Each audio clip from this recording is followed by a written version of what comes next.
কার কাছে কেমন লাগে জানি না, কিন্তু বৃষ্টি আসার আগ মুহূর্তের যে দৃশ্যটা, এটার কিন্তু আলাদা একটা সৌন্দর্য আছে। দৌড় দাও দৌড় দাও দৌড় দাও দৌড় দাও।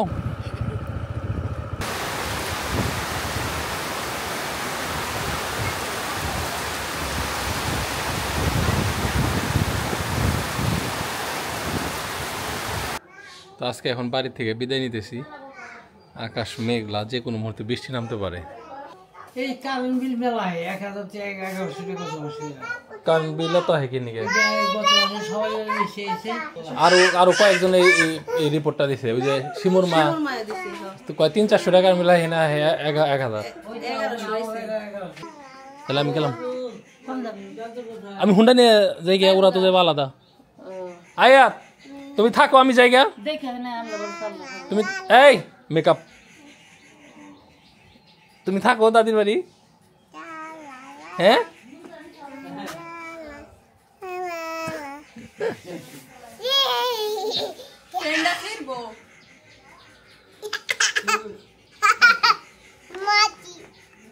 মাটি বড়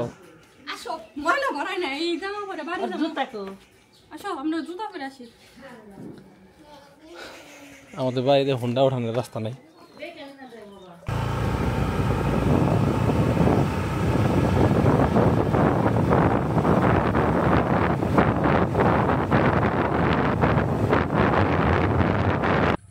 কার কাছে কেমন লাগে জানি না, কিন্তু বৃষ্টি আসার আগ মুহূর্তের যে দৃশ্যটা, এটার কিন্তু আলাদা একটা সৌন্দর্য আছে। আমি যেখানে আছি এখানে হয়তো এখনো বৃষ্টি শুরু হয় নাই, বাট বাতাস এখন অলরেডি ঠান্ডা হয়ে গেছে। সম্ভবত ওই সাইডে বৃষ্টি হচ্ছে, আর আমি মোটর সাইকেল নিয়ে ঠিক সেই দিকে যাচ্ছি।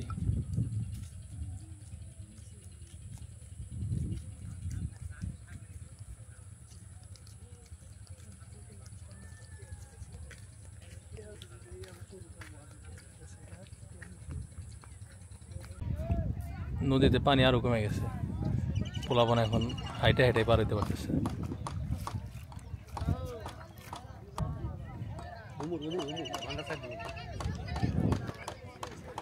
তো এই পাশে আইসা আমি এখন সম্পার জন্য ওয়েট করতেছি। সম্পা আসলে এখান থেকে মোটর সাইকেল করে নিয়ে যাবো। দৌড় দাও দৌড় দাও দৌড় দাও দৌড় দাও। রাস্তা ভাঙ্গা, ওদেরকে হুন্ডায় উঠাইতে পারতেছি না ভাঙ্গা রাস্তার কারণে। দেখছো না কেমন করে ফোটা পড়তেছে, যে ফোটা পড়তেছে মাটিতে, মাটি ভিজতেছে না। রেডি এত ভাঙ্গা চোরা রাস্তা বলার বাইরে। আর আমরা দুজন তো ভালোই ওজন কম, হুন্ডার চাকা হলো ইয়ে হয়ে যায়। তাহলে বুঝো তোমার ফিটনেস কোন লেভেলে গেছে, বেশি বেশি দৌড়াইতে হবে।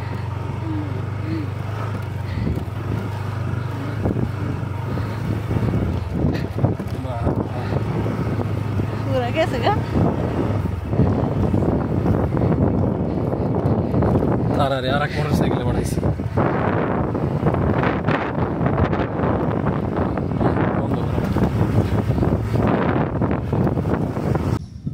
দেখছো না বৃষ্টি উড়ে গেছে গা, আইসা আইলো না, আইলে খুব ভালো হইতো। যাই হোক, নিরাপদে বাড়িতে আসছি। যাওয়ার উদ্দেশ্য ছিল মূলত ধানের অবস্থা দেখা আর আব্বার জন্য গাছের লিচু খাওয়ানো। তো দুইটাতেই সাকসেসফুল।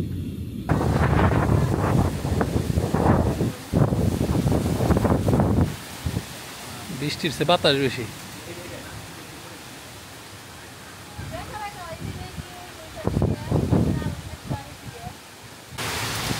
বাহ, ব্যাপক বৃষ্টি।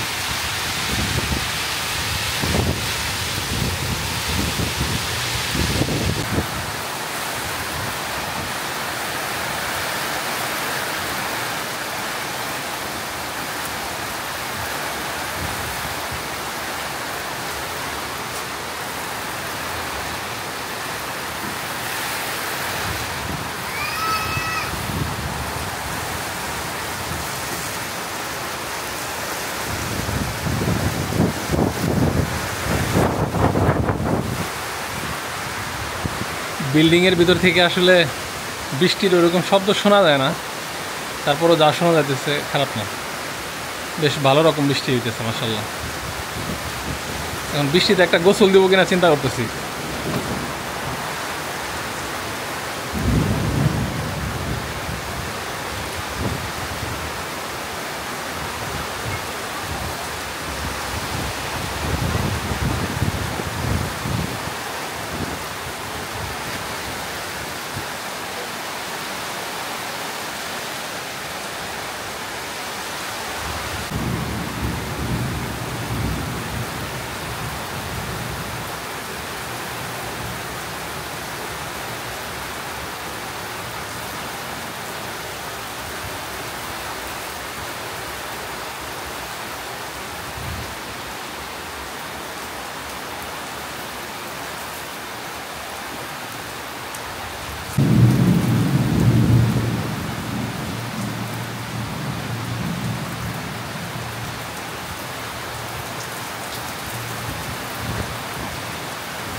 বাদর? কোন বাদর?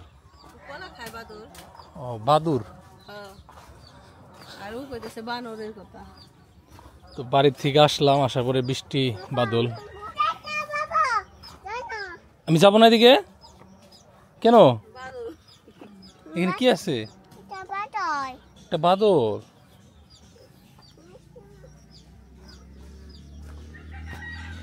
তো বাড়িতে যাওয়ার সময় তো মোটামুটি শাকসবজি যা ছিল সব নিয়ে গেছি। তো এখন বাড়ি থেকে আসার পর আসলে কি খাবো এটা নিয়ে চিন্তা ভাবনা করতেছি। তো এদিকে একটা কুমড়া গাছ মাটিতে একাই হয়েছে। এই কুমড়া টুমড়া ধরে নাই শম্পা? এনে কুমড়া ধরে নাই, আর গাছের এই অবস্থা কে? আমরা না এগুলা পাইকে গেছে এই যে।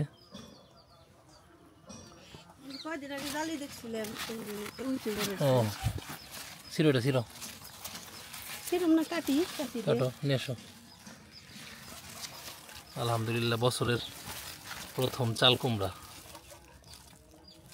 কি পরিমাণ কাটা শরীরে, পোকামাকড়ের অত্যাচার সহ্য কইরা সে এখনো ঠিক আছে। ওই যে টেরা কিন্তু করছে। তো চাল কুমড়া গাছ 2-3টা হয়েছে। বৃষ্টির পরে সব কিছু অনেক সতেজ লাগতেছে। এদিকে আমার আনারসগুলা কিন্তু মাশাআল্লাহ ওইভাবে বড় হয় নাই, যেহেতু কোনো হরমোন কোনো কিছু স্প্রে করা হয় নাই। বাট বাজারে কিন্তু অলরেডি আনারস আপনি পাবেন। না কাটি নেই, কাটো। এটা আজকে ভাজি করো। ইলিশ মাছ রান্ধে দিই। ইলিশ দিয়ে, হ্যাঁ তাহলে জল করে। ছোট্ট আছে, পোকাই নেই। না পোকা হওয়ার কথা না। আর চাল চাল কুমড়া খাবে? ওই তো উস্তাদ এদি খাইতে। আয় আয়। ওই যে তোমার আমরা কি করে মেয়ে যে আমার হাতে খেলতেছে ওই যে।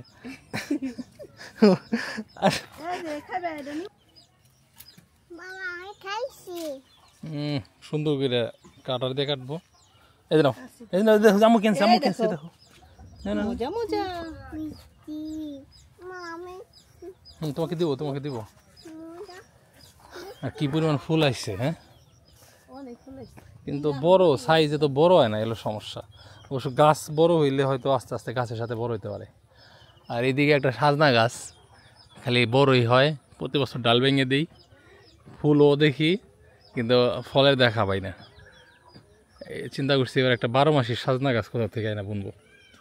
এই কুমড়া গাছটা অনেক বড় সুন্দর হয়ে হয়েছিল। হ্যাঁ এইখানে যে ওরা পরিষ্কার করতে যায় এটা কাইটা ফেলাইছে, গাছের ডোকা ডোকা নষ্ট করে ফেলাইছে। তো যাই হোক ফিরি একটা পাওয়া গেল। আর এদিকে আমার আঙ্গুর গাছটারে বেড়া দিয়ে ডাইকে দিছি, কারণ পাখিতে আঙ্গুর খাওয়া শুরু করে দিছে। এগুলো পাকতে এখনও অনেক দেরি। পানি টানি দেওয়া হয়েছে। এই আঙ্গুর গাছের পানি দিও না, এখন নতুন বৃষ্টি হইতেছে তো। এদিকে মুরগির বাচ্চা একটা একা পড়ে গেছে। মুরগির বাচ্চা ওইখান থেকে রাজা হাঁসে মাইরা ফেলায়, ওই খামার থেকে। ওরে বলছি যে মুরগির বাচ্চা সহ মুরগি এদিকে নিয়ে আসার জন্য। এখান থেকে ব্রুডিং করে বড় করে তারপরে দিয়ে দিল। তো মায়ের সাথে এখানে আইছে আর উঠতে পারতেছে না, ধরো ধরো শোনা। এই যে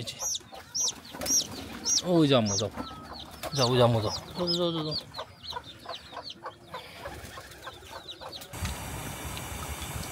শুধু সাইজে ছোট, গরমের মধ্যে টক ভালোই। এই তুমি চাল কুমড়া খাবে, আসো। তুমি না চাল কুমড়া খাও। আন্টি যাও, আন্টি ঘুমাইতেছে, আন্টি তো অনেকে বসে রয়েছে, আন্টি নাকে তেল দিয়ে ঘুমাইতেছে। হ্যাঁ ভালো, আমি মনে করছি নষ্ট করে নাকি। আয়া তেল চাল কুমড়া এমনি ছোটবেলায় তো খাইছে, আমি খাবো নাকি? যাও একটু খাবা, ওই জন্য পানি শশা খাবা? শশা একটু একটু করে দাও, ওই যে দিচ্ছে আম্মু দিচ্ছে, দিয়ে দিই নাও। টেস্টি, এটা মজাই আছে দেখছি। ছোট চামচ আমার তো টেয়া দিল কাম না, যদি কাছে বাবা তোরে 500 টাকা দিই, তুই একটু করে চাল কুমড়া কাঁচা খা, আমি তো খাইতাম না। আমরা খাই দেখছি, ভালোই লাগে। এক হিসাবে কাঁচা, একদম কাঁচা না খাওয়াই ভালো, কারণ এই যে অনেক পোকামাকড় থাকে, ব্যাকটেরিয়া ট্যাকটেরিয়া থাকতে পারে। তো রান্না শেষ, এখন রাতে খাবার খাবো যথারীতি। ঢেঁড়স মানে আনলিমিটেড সাপ্লাই, আইসা দেখি যে আবার এই 2 দিনের ভিতরে ঢেঁড়স হয়ে গেছে। বুইড়া হয়ে গেছে কতটি। তো আজকে ঢেঁড়স নিয়ে কথা হবে না, কথা হবে চাল কুমড়া নিয়ে। বছরের প্রথম চাল কুমড়া, বিসমিল্লাহ। বুইড়া গেছে